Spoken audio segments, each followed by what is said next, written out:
5 menit saja ke depan berpikir, merenungi apa yang saya sampaikan. Teman-teman sekalian, kita ini sebagai orang beriman tahu dunia ini akan dilaluin. Kita tidak akan berlama-lama di sini. Jangan sampai dunia ini menjadi target utama. Berantem gara-gara tanah, berebutan karena warisan, berebutan karena jabatan, kadang-kadang berebutan hanya karena masalah pasangan hidup.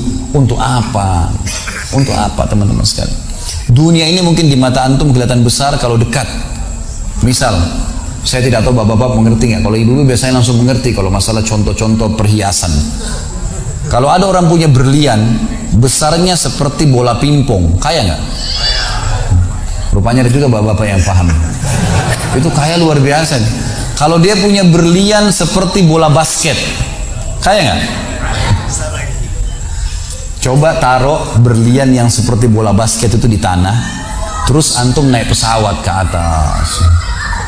Makin jauh, kelihatan enggak? Orang yang perebutkan tanah 1000 kali 1000 meter, 1 hektar, berapa hektar, tumpah-tumpahan darah. Padahal kalau dia naik pesawat hilang semua tuh. Mobil mewah, bangga-banggaan dengan mereknya. Kalau kita naik pesawat kayak gentong-gentong lagi jalan. Cuma hiasan dunia. Apa yang mau dikejar? Gitu kan? Seorang mukmin tahu dunia hanya fasilitas saja untuk mengejar akhirat. Akhirat yang abadi teman-teman. Akhirat yang abadi, kejar di sana. Walad darul akhiratul lahiyal hayawan, kata Allah. Darul akhirah, tempat akhirat adalah kehidupan yang abadi. Di akhirat kata Nabi SAW, kalau seorang mukmin masuk ke dalam surga, tidak ada capek, nggak ada gangguan orang, nggak ada sedih, nggak ada penyakit, nggak ada buang air besar, nggak ada buang air kecil. Makanan dan minuman yang dimakan ahli surga yang tidak dibutuhkan oleh tubuhnya akan keluar dalam bentuk keringat yang lebih wangi dari bau kasturi. Gak ada lagi masa tua, gak ada masa anak-anak. Semuanya berumur 33 tahun dan semua laki-laki akan kembali kepada poster ayahnya Adam 60 siku ke langit 27,5 meter, dan semua perempuan kembali kepada poster ibunya Hawa 40 siku ke langit 17,5 meter. Gak lebih ya daripada itu, dan tidak pendek tidak tinggi. Jadi teman-teman yang pendek gak usah khawatir gitu kan. Ini cuma dunia.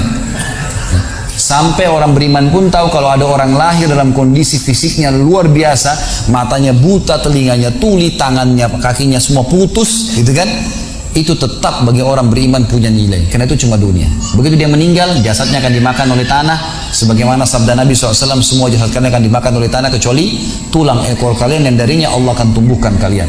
Di akhirat ditumbuhkan jasad yang baru, itu yang akan hidup bersama kita di surga atau di neraka gitu kan. Jadi ini cuma dunia sebentar. Untuk apa dikejar teman-teman sekalian? Ingat, Nabi SAW pernah keluar dalam hadis Bukhari dari masjid beliau, kemudian beliau menggambar kotak. Lalu beliau mengatakan, inilah kotak kehidupan manusia. Seperti meja ini misalnya, inilah kotak kehidupan manusia. Lalu Nabi SAW menggaris dari luar kotak, di bawah kaki beliau, digaris, dilewatin kotak ini sampai melewati kotak tengah, di depan, panjang. Lalu kata Nabi SAW, ini angan-angan manusia. Ini angan-angannya. Angan-angannya melampaui kehidupannya. Lebih 500 tahun ke depan, padahal umurnya cuma 60-70 gitu. Lalu Nabi SAW menarik dengan tongkatnya dengan keras dari sisi kanan garis kotak, digaris dengan keras sampai terbongkar tanah itu, digaris dan memutus garis tengah itu. Lalu beliau mengatakan, dan ini kematian yang akan datang memutus angan-angannya. Di Jakarta kemarin teman-teman sekalian, ini bukan nakut-nakutin, tapi di Jakarta kemarin begitu. Ada orang keluar dari mall, kisah nyata, bawa kresek banyak sekali, habis belanja buat keluarganya. Mobilnya Masya Allah mewah luar biasa, super lux, paling mahal. Parkir, begitu melihat tukang parkir, yarhamkallah, tukang parkirnya sangat senang nih, karena ini orang kaya, pasti dikasih tip yang banyak gitu. Naik di mobilnya, di starter mobil, tidak pakai supir kebetulan, dia nyalain, mobil di depan ada, mobil di belakang ada gitu. Jadi terhimpit. Tiba-tiba orang ini tuh starter mobilnya diinjak gas dengan sangat keras, mundur ke belakang, nabrak mobil di belakang, hancur total. Tukang parkirnya pun tadi jadi marah, Pak, apa nggak lihat, ngambil marah-marah. Tapi anehnya orang ini gasnya terus kencang, gitu ribut gitu kan. Maka tukang parkir curiga, dibuka pintu, orang itu sudah meninggal dunia. Teman-teman sekalian, pernah nggak orang ini berpikir dia akan mati pada saat keluar dari mall? Kalau dia tahu, dia tidak bakal keluar ke mall tuh. Di depan mata saya pernah ada orang meninggal di rumah sakit ayah saya. Kebetulan di Makassar beliau punya rumah sakit, dan itu di pinggir jalan raya. Sore hari subhanallah ada anak muda Saya pas lagi di teras lantai 2 rumah ayah saya itu kelihatan jalan raya. Jadi kelihatan orang kejadian ini. Ada anak muda lagi pakai motor, waktu itu motor baru dia jalan. Jadi jalurnya 2 jalur gitu kan. Rupanya motor ini motor itu dari arah sana. Kemudian di sini ada mobil pick up yang pelan jalannya gitu. Ada mobil truk pelan jalannya. Di belakang ini rupanya ada mobil truk pelan, di belakangnya ada mobil pick up. Mobil pick up ini mungkin kena terganggu. Dia bukan ngelewatin dari kiri, dia keluar ke jalur sebelah. Keluar, motor yang tadi lagi kencang, dia tidak sangka tabrak, meninggal di tempat. Jatuh tergeletak, motornya dibawa, dicek di rumah sakit ayah saya di klinik, ternyata sudah meninggal dunia. Saya lihat orang itu subhanallah tergeletak. Ada beberapa produk yang dia bawa di motornya. Lalu saya bertanya, saya muhasabah sendiri. Orang ini pernah berpikir nggak ya untuk keluar rumah tadi akan dia tabrakan, dia akan jatuh? Saya yakin tidak. Kalau dia berpikir dia tidak akan keluar dari rumahnya. Tapi begitulah ajal kalau datang teman-teman sekalian. Kalau datang tidak akan terlambat sesaat atau berkurang sesaat. Harus pahamin, gitu kan? Jadi jangan sampai kita berlebihan. Saya tanya teman-teman, Anda jujur jawab. Kalau seandainya Anda ke dokter, lalu kemudian dokter mengatakan, maaf Pak, Bu, umurnya tinggal 2 minggu menurut ilmu medis. Ini ada penyakit parah, tinggal 2 minggu, dokter nggak bisa obatin lagi. Kira-kira orang yang seperti ini sudah divonis sama dokter akan mati 2 minggu lagi. Nggak ada lagi, sudah kankernya, sudah tumor segala macam di tubuhnya, sudah segala macam penyakit. Nggak bisa lagi hidup orang ini. Kemudian ada orang datang, temannya bilang, itu si Fulan, ceritain kamu. Kira-kira dia masih mau ribut berkelahi? Itu orang tuh mau mengambil hakmu, masih mau mengebut lagi? Sudah semua? Sudah, nggak mau tahu. Ini 2 minggu lagi mati. Semestinya teman-teman tidak usah tunggu vonis dokternya. Siapa yang bisa jamin sekarang di masjid ini teman-teman ada dari tembok ini tiba-tiba malaikat maut, saya lihat antum tidak lihat, orang roh saya tinggal dikenang. Khalid Basalamah pernah ceramah, selesai. Dan Anda juga bisa begitu setiap saat. Bagaimana orang bisa tenang nih dalam kemaksiatan kepada Allah sementara setiap saat malaikat maut bisa datang jemput dia dan ada hisab semuanya. Ini bahaya sekali. Baik, saya pernah mengadakan pelatihan teman-teman sekalian di masjid yang besar. Masya Allah mungkin seperti ini malah lebih besar. Lantai 2 juga seperti ini dan penuh. Di lantai 2 itu ada banyak ibu-ibu akhwatnya. Saya bicara masalah kematian selama 2 jam materi lengkap.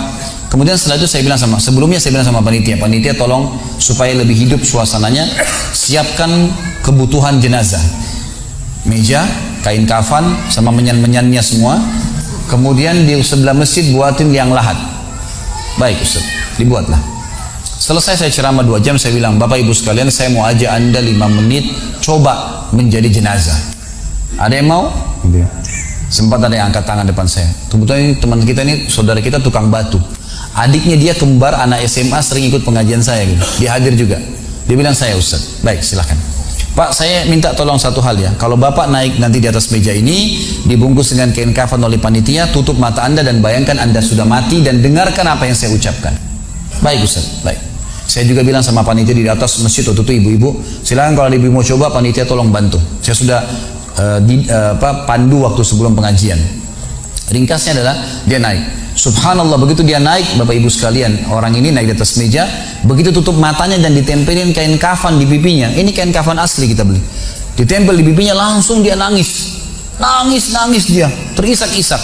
Lalu kemudian panitia taruh tangannya di dadanya, harus dibungkus gitu kan. Lalu saya bilang, Pak, coba renungin sekarang Anda sudah mati dan hiruk-pikuk di masjid ini ada orang nangis. Kebetulan adiknya dia yang kembar ini murid saya duduk di sebelah kiri kanannya dan membayangkan benar kakaknya meninggal. Mereka betul-betul menangis gitu. Ada jemaah-jemaah juga yang lain pada nangis. Hanya saya bilang hiruk-pikuk masjid ini yang sedang menangis, ada yang sedang ngobrol. Ini anggap di rumah Anda pada saat Anda meninggal dunia. Dan Anda tidak bisa protes. Gak bisa bilang saya tidak mau, jangan ribut, gak bisa lagi. Udah. Panitia pun menaruh tangan kanan di atas tangan kiri, kita nggak bisa protes taruh di dada. Dibungkus dengan kain kafan pun nggak bisa. Baik, Pak, bayangkan semua peluang amal saleh yang semestinya Anda bisa kerjakan, sholat malam, sedekah bakti dengan orang tua, baca Quran, sholat berjamaah, yang Anda sia-siakan dan Anda menyesal kenapa tidak kerjakan sekarang. Dan bayangkan semua peluang dosa yang Anda tidak sia-siakan. Kesempatan zina, berzina, kesempatan dusta-dusta, kesempatan riba-riba, semua dikerjakan. Dan Anda tidak sempat taubat dan Allah akan hukum Anda sekarang. Itu Bapak Ibu sekalian, saya tidak karang-karang dia sampai nangis-nangis Bapak ini. Terus dia nangis. Lalu saya bilang, tolong panitia, datangkan geranda jenazah. Didatangkan. Baik Pak, sebentar lagi kami akan angkat badan Anda di geranda ini dan kami akan bawa Anda ke liang lahat sebelah masjid. Gitu kan. Diangkatlah dia. Saya bilang, Pak, renungin, resapi tubuh Anda kesentuh dengan geranda ini. Gitu kan. Ditutuplah lalu dipikul. Lalu saya pandu pakai mic, saya bilang, Pak, inilah detik-detik terakhir Anda bersama kami. Terus sesalin perbuatan-perbuatan dosa Anda pernah lakukan, peluang-peluang ibadah Anda sia-siakan. Sampai tiba di luar masjid, saya turun ke liang lahat, saya buatin sendiri tanah, kemudian saya buatin kuburan, lalu diturunkan dia. Setelah diturunkan, saya suruh tutup matanya, kemudian ditutup dengan kain. Saya keluar, lalu saya pakai mic, saya bilang, Pak, buka matanya. Inilah rumah Anda sekarang. Walaupun rumah Anda 1000 kali 1000 meter di dunia, kembali ke 1 kali 2 meter. Ini tempat Anda sekarang. Dan sebentar lagi malaikat akan datang menanyakan kepada Anda pertanyaan-pertanyaan yang Anda sudah tahu. Selesai. Berapa mungkin sekitar hitungan detik. Ini semua proses kurang dari 5 menit teman-teman sekalian. Lalu saya bilang, buka. Dibuka kain tersebut. Lalu saya bilang, teman panitia bantu Bapak ini keluar. Keluar dia. Waktu dia keluar dari kuburan, liang lahat itu teman-teman, sempoyongan. Kayak orang yang sudah pusing gitu, keluar. Kemudian saya bawa ke masjid. Saya pegang tangannya masuk ke masjid, duduk. Lalu saya kasih mic, Pak, tolong ceritakan pengalamannya kepada jemaah jadi jenazah 5 menit. Itu dia pegang mic, gemetaran. Ustaz, saya tobat, saya durhaka sama orang tua, saya nggak sholat, saya begini. Ini dia lupainnya dari ribuan jemaah depannya nih. Dia nangis-nangis, sebutin semua kesalahannya. Semua pada banyak ikut nangis. Dia kayak orang ketakutan betul, gitu kan? Baik, selesai. Saya panggil siapa lagi yang mau coba? 2, 3, 4 orang. Rata-rata semua begitu keadaannya, gitu kan? Alhamdulillah mereka sadar seketika pada saat itu. Lalu kemudian saya bilang penutupan. Ada bahkan ibu-ibu yang coba di atas pingsan, ibu itu. Kita bukan nakut-nakutin, tapi memang saya praktekin. Lalu saya bilang begini, Bapak Ibu sekalian, sebagai penutup acara saya bilang pada saat itu, bahwasanya ini hanya praktek jadi jenazah. Tapi ini ya akan datang satu waktu Anda dibungkus kain kafan tidak bisa kembali lagi. Sekarang masih bisa kembali beramal soleh. Dan ini pernah diperingatkan oleh Hasan Basri rahimahullah. Beliau pernah ngantar jenazah diikuti oleh seseorang. Lalu Hasan Basri tanya, wahai fulan, kalau seandainya jenazah ini tiba-tiba hidup sekarang, apa yang dia kerjakan? Kata orang ini, tentu dia akan sholat, dia akan puasa, dia akan ngaji, dia akan kerjakan ibadah-ibadah. Kata Hasan Basri, kenapa? Dia bilang karena dia sudah mati, dia tahu nilainya ibadah itu. Kata Hasan Basri, yang kau ucapkan benar, tapi di depan matamu ini tidak bisa hidup lagi. Kamu sekarang masih hidup, kerjakan seperti dia kalau dia hidup. Jangan tunggu itu, gitu kan? Ingat teman-teman, pujian teman, ancaman teman, atau orang sekitar kita hanya sepanjang lidahnya. Kamu hebat ya, kamu kaya ya, kamu gagah ya, kamu cantik ya, sepanjang lidahnya demi Allah. Mau apa itu? Apa yang mau direbut? Orang-orang setengah mati sholat malam sejam 2 jam, besok ceritain ke orang hanya butuh pujian sepanjang lidah dia. Untuk apa? Teman-teman yang suka riak nih, saya ajarin caranya gampang. Ada caranya gampang. Kalau Anda besok pagi mau cerita kepada teman-teman Anda di kantor atau tempat, saya tadi malam sholat malam, gak usah tunggu besok pagi setengah mati, ngantuk-ngantuk nanti malam bangun. Jam 2 malam sebentar datangin rumah teman yang jadi target, ketok pintunya, nih saya mau sholat, lihat ya, selesai, gitu kan? Untuk apa nunggu besok setengah mati, gitu kan? Gak ada gunanya riak, pujian orang sepanjang lidahnya, jangan, gitu kan? Gak ada gunanya. Jadi teman-teman sekalian, sadarilah mati akan datang dan jadilah seperti Bilal radhiyallahu anhu, sahabat Nabi yang mulia. Waktu ditanya, "Ma ra'yuka bil maut?" Apa pendapat Anda dengan kematian? Kata beliau, "Marhaban bil maut." Selamat datang kematian. Apa yang saya mau takutin? Apa yang dia mau takutin kalau selama hidupnya dari bangun tidur sampai tidur semua ketaatan? Pastilah terbalik, orang rindu, gitu kan? Orang mukmin itu rindu. Waktu terjadi perang Yarmuk tahun 14 Hijriah. Waktu itu dipimpin oleh Khalid bin Walid dengan di situ di dalam pasukan ada Sa'id bin Zaid. Sa'id bin Zaid salah satu yang dijamin masuk surga. Teman-teman bisa nonton serialnya di website di www.khalidbasalamah.com, ada serial sahabat. Saya ceritakan di situ ceritanya. Jadi kata Sa'id bin Zaid, waktu kami berhadapan dengan pasukan Bizantium, Romawi, Nasrani ini, mereka jumlahnya 120.000 orang, dipimpin oleh pendeta-pendeta dengan salib-salib yang besar dari emas. Lalu mereka memukul pedang-pedang mereka di perisai mereka sambil melantunkan yel-yel mereka sehingga membuat kami pun sempat nyali kami ciut, gitu kata Sa'id bin Zaid. Lalu subhanallah, datanglah Abu Ubaidah bin Jarrah, pimpinan perang yang lain, mengatakan, ya muslimin, beginilah, begitulah, semangatlah, pahala jihad disampaikan. Lalu tiba-tiba ada satu orang yang membakar semangat kami. Satu orang, dia datang mengatakan, wahai Abu Ubaidah, pimpinannya, wahai Abu Ubaidah, saya sekarang sudah tidak sabar, mau mati syahid, saya mau masuk sekarang ke sana. Gitu kan? Ada pesanmu untuk Rasulullah SAW? Ada pesan tidak untuk Nabi? Saya sudah tahu saya akan mati nih. Kata Abu Ubaidah, sampaikan salam kami dan kami memperjuangkan agamanya. Orang itu pun masuk ke musuh sendirian, menembus musuh tersebut sampai mati syahid. Kata Sa'id ibn Zaid, waktu saya lihat semangatnya orang tersebut dan tahu yakin dengan janji Allah benar, maka saya loncat dari kuda saya lalu saya tunduk, kemudian saya membaca Allahu Akbar lalu saya menyerang musuh. Semenjak itu rasa takut saya hilang dan akhirnya kami memenangkan peperangan. Jadi memang teman-teman sekalian, mati itu akan dilaluin. Dan memang mati sebuah pintu, kita harus laluin. Tanpa mati tidak bisa. Tapi orang beriman tahu, mati itu justru kebahagiaan buat dia. Karena semua yang bertahun-tahun dia kerjakan, dia akan panen di sana. Semua kehidupan abadi ada di sana, maka dia rindu dengan mati. Tidak perlu takut, gitu kan? Toh akan datang. Jadi harusnya difahami masalah-masalah seperti ini. Baik teman-teman sekalian, kita tutup dengan sebuah kisah yang kita rangkumkan insya Allah tentang masalah orang kalau bertakwa kepada Allah.